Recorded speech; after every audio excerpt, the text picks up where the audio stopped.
Hello there, Star Wars fans, and welcome to another RebelScum.com video.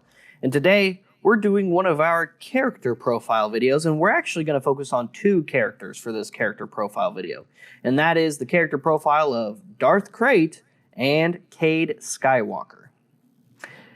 These are both very awesome characters, and when it came to doing our character profile video for Star Wars Legacy, it was really hard for me to choose because, well, they're so integral.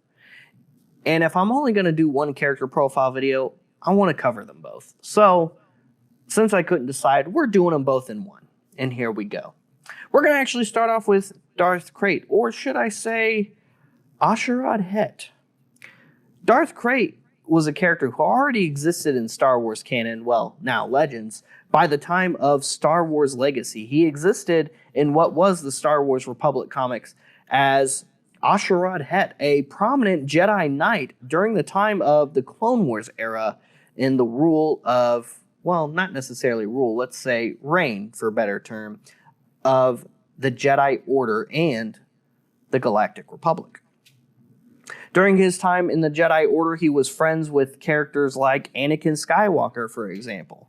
But he has an interesting lineage. Asherad Het is the son of another famous Jedi of his point in time, Sharad Het. Sharad Het was actually a prominent Jedi Master too in his own right, and was good at fighting pirates, bringing peace, stopping disputes, and got to the point to where he kind of got bored with the whole Jedi thing and being a Jedi Master and decided he's going to go live somewhere else. And he decided to live on the desert world of Tatooine, of all places, ended up becoming a Tusken Raider warlord, took a wife from the various people they captured and tortured over the years, being Tusken Raiders, which is strange for a Jedi, and had a son who was Force-sensitive named Asherad Het. Asherad Het went on to join the Jedi Order at a young age around the time when Ki-Adi-Mundi came a-calling because Qui-Gon Jinn had just died, and if you might be familiar with the story, you weren't familiar with this story. For more details, why don't you go check out our articles here on RebelScum.com where we talked about Darth Krayt. Anyway, as I was saying, he comes a-calling looking for Asherad Het, and Asherad's like, well, why don't you take my son, while he's dying, of course, because Aurra Sing had just killed him. And while he's dying, he said, take my son and train him to be a Jedi. And, well, Ki-Adi-Mundi does just that. He takes him and trains him to be a Jedi. And when Order 66 goes down, Asherad goes back to Tatooine since he's got to go in exile. He's got to go into hiding since all clones in the Empire are trying to kill all Jedi. And he goes and picks back up with his old roots and becomes a Tusken Raider warlord in his own right. Even fighting with Obi-Wan Kenobi, trying to attack, well, invaders, such as moisture farmers, taking the water of the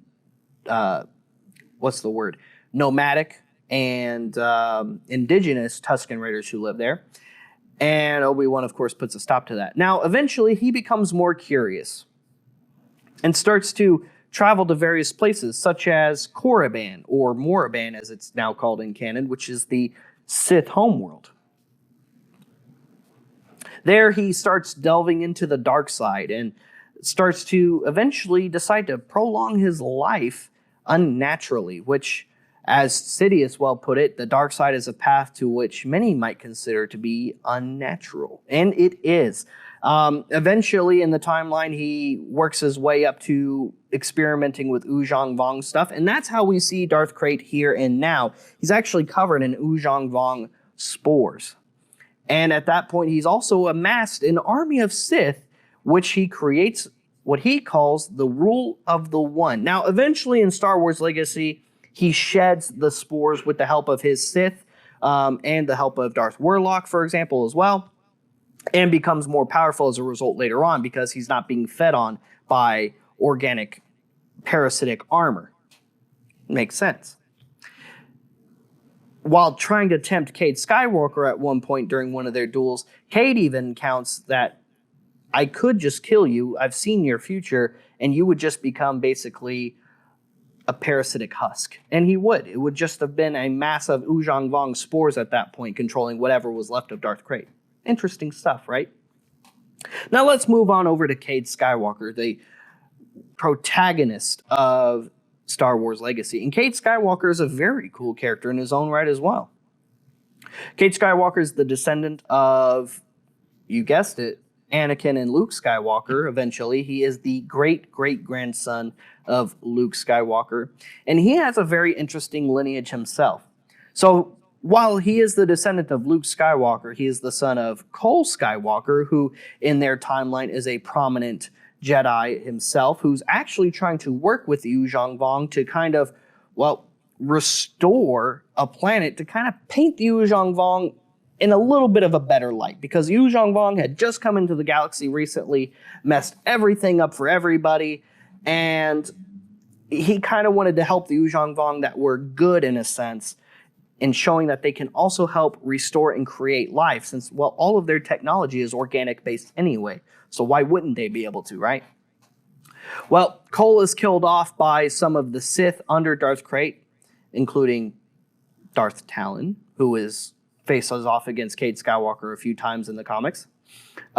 He gets killed off, unfortunately, amongst a bunch of other Jedi, and guess what Darth Krayt does? He puts the crosshairs on Jedi again and says, they're on the hunt, let's get the Jedi, we're going to kill what we can, and also experiment on them. And Jedi are once again in exile, including Cade. So Cade Skywalker barely escapes with his life from the attack of the Sith on his father and other Jedi, and finds himself under the care of Rav, a pirate leading other pirates, of course, and eventually, well, delves into a life of doing scummy stuff, including narcotics. He starts using, to kind of help camouflage himself from others, he starts using things like death sticks to dull his connection to the Force. Now, when it starts to wear off, you'll see Force Ghost Luke pop up every so often, trying to guide and mold young Cade Skywalker into the path of light, into that noble Skywalker responsibility to protect the galaxy and stop evildoers like Darth Krayt. And Cade just doesn't want to have any of it. So much so that as a bounty hunter at that point, he's even capturing other Jedi and handing them over to the Sith-controlled part of the Galactic Empire. Which at that point in the timeline, there are two factions of the Galactic Empire. The galaxy is once again in civil war, as when I mentioned earlier, Darth Krayt established his new rule of the one Sith. Well, he also decided he's going to rule the galaxy and take control of the Empire. Goes up to the current, I think it's a Galactic Council at that point, a Council of Moths, and Emperor Rowan fell and says, hey, I'm in charge now. Look at me. I am the captain now. Of course, Rowan says, no, you're not. We're not under the rule of the Sith anymore. Get out of here. And, well, some of them decided they did want to be ruled by a Sith again. So the galaxy is in civil war once more. Well, Cade doesn't care. He doesn't want to be involved. He's been keeping his head down for many years, and he's going to continue to do so. So he doesn't care if he has to hand over Jedi, but this Jedi kind of rings true. Recognizes Cade and says, why are you doing this? Why are you giving up your own kind? Don't you know what they're going to do to us? And eventually finds himself kind of in that path of good once again, where that Skywalker responsibility is kind of getting the best of him. And he ends up trying to stop the bad guy anyway. It's pretty awesome. Cade, you see, is very tempted by the dark side, but he also has a very unique force power where he can forcibly heal somebody, but not like we see in canon now, where Rey, for example, taps into the Force and uses some of her own life force to heal somebody else. It's tapping into the dark side of the Force, tapping into that anger and just forcibly just willing somebody back into health is something he can kind of do. And Darth Krayt sees this, and while he's suffering from his parasitic spores of Yu Zhongvong, he thinks he can use Cade, turn him to the dark side, and get him to eventually heal him as well, which he does try to do, but is unsuccessful in that regard. Pretty cool stuff. Now, Cade goes on to have other adventures later on after fighting with Darth Krayt, of course, after choosing to spare Darth Krayt and not turning to the dark side, after choosing to spare Darth Nil after besting Darth Nil and Krayt trying to get him to kill him and go over to the dark side. He doesn't. And as I mentioned earlier, Cade has an interesting lineage. So I talked about his father, but his mother, on the other hand, is also very interesting. So Cade's mother is Morrigan Cade. Morrigan Card, or Morrigan Cade, however you want to pronounce that. But she also has another persona, Nera Calixte, or Calixte, however you pronounce that also. It's got an X in it. It's interesting to say. Nera Calixte is an Imperial Moff, and she kind of abandons Cade and Cole after, well, she assumes they're dead because they got attacked by Sith. She wasn't there when they got attacked, but she is undercover, and she ends up becoming a high-ranking Imperial Moff and in charge of basically the Imperial intelligence. While at first being undercover as an Imperial, and then later on becoming a Moff, she ends up having another family of her own. And Cade now has a half-sister, Gun Yage, or Yage. It's Y-A-G-E. I'm not quite sure how you would pronounce that. And that's his half-sister. And she's also a prominent pilot of her own in the Imperial Navy.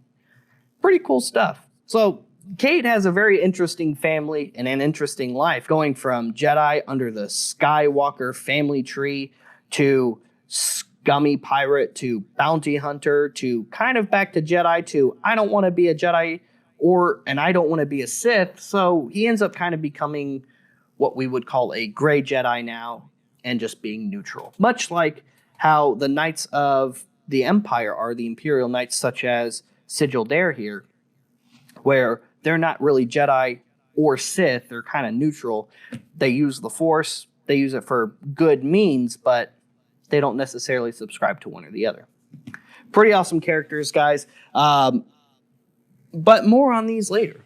We can always come back to more on just Cade Skywalker or Darth Krayt. And honestly, there's a lot more we could talk about with both of these characters. But that's probably going to be about it for today. So I hope you guys found this video nice and informative. I hope you had a good time listening about Darth Krayt, also known as Asherad Het, and Cade Skywalker, as, man, Cade really did have an interesting and awesome life. He had some awesome character growth. And if you haven't had a chance to read Star Wars Legacy, while it is a big story, I do recommend it. It is very awesome.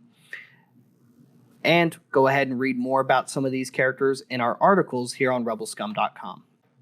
Thank you so much for tuning in. Smash that like button for us. Give it a force push if you have that ability. And also, please subscribe. Go ahead and give us a subscription if you can. And guys, tune into more awesome Rebel Scum content. We'll see you guys later. We'll see you another time. And may the force be with all of you, you Rebel Scum.